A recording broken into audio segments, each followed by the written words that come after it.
中度风台用流呢是预计伫今仔日下晡1点左右会来登陆台湾。嘛，因为这粒风台是真10%，对台湾威胁是真大。气象署是针对全国14个县市发布陆上风台警报。目前除了嘉义以南、花东、平湖是停班停课以外，头拄仔南投仁爱乡也伫10点的时阵宣布停班停课。来听气象署详细的说明。气象署持续发布第11号台风杨柳海上、陆上台风警报。这个台风持续的往台湾接近，我们预计这个台风在今天下午1点前后，中心将由台东的南侧附近登陆，因此目前为止会是花东地区风雨最大的时候。我们从雷达回波图上面可以看到，在今天早上11点的时候，台风已经来到台东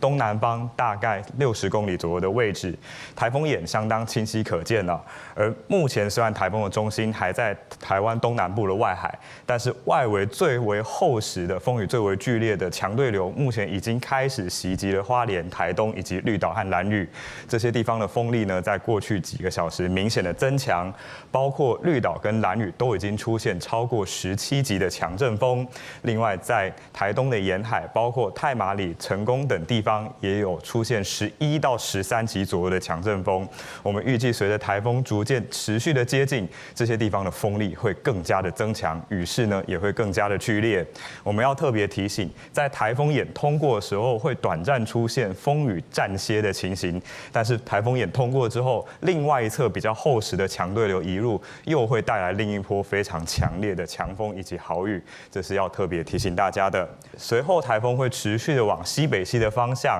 登陆台东地区之后，大概在今天下午至傍晚会由南部的陆地出海进入台湾海峡南部，在这一段时间，它的暴风圈会逐渐的涵盖到花莲、台东、苗栗以南以及澎湖和金门地区，因此陆上台风警报持续针对这些地方发布。而另外在台湾海峡、台湾东半部海面、巴士海峡以及东沙岛海面，则持续是海上台风警报的范围。这个台风预计会在明天的凌晨从中国的华南登陆，随后逐渐远离台湾。因此，今天一直到明天凌晨会是台风影响台湾、澎湖跟金门最大的时候。